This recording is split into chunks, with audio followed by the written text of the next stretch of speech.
இந்த நகரத்துல ஒவ்வொரு பேருந்துக்கும் ஒரு கடைசி ஸ்டாப் இருக்கு.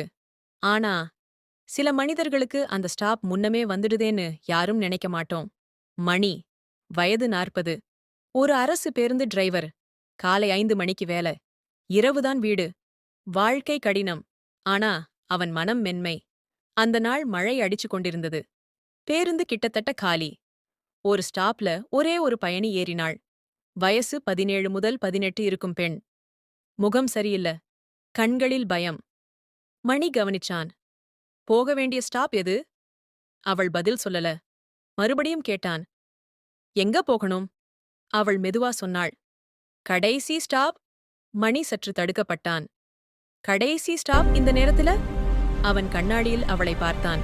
அவள் கை நடுங்குது. மணி பேருந்தை மெதுவாக ஓட்டினான். பேரு என்ன? ஜோதி. படிக்கிறியா? அவள் தலையசைத்தாள். அவள் அழ ஆரம்பிச்சாள். அப்பா இல்ல. அம்மாவுக்கு வேற கல்யாணம். இந்த வீடு எனக்கு வேண்டாம். மணி பேருந்தை ஓரம் நின்று கொண்டான். மழை சத்தம் மட்டும். அவன் சொன்னான். இந்த பேருந்துக்கும் கடைசி ஸ்டாப் இருக்கு. ஆனா, நான் தினமும் அங்கிருந்து திரும்பிதான் வரேன். வாழ்க்கையும் அப்படிதான். ஜோதி மணி முகத்தை பார்த்தாள். அவன் பையை திறந்தான். ஒரு லஞ்ச் பாக்ஸ். சாப்பிட்டியா? அவள் முதல் முறையாக சிரித்தாள். மணி அந்த நாளை கடைசி ஸ்டாப்ல முடிக்கல. போலீஸ் ஸ்டேஷன் அருகே பேருந்தை நிறுத்தினான். அடுத்த நாள் அதே பேருந்து. அதே மணி. ஆனால் முன்பக்கம் ஏறியவள். முதல் சீட்டில் ஜோதி. School uniform. போக வேண்டிய ஸ்டாப். புது ஆரம்பம்.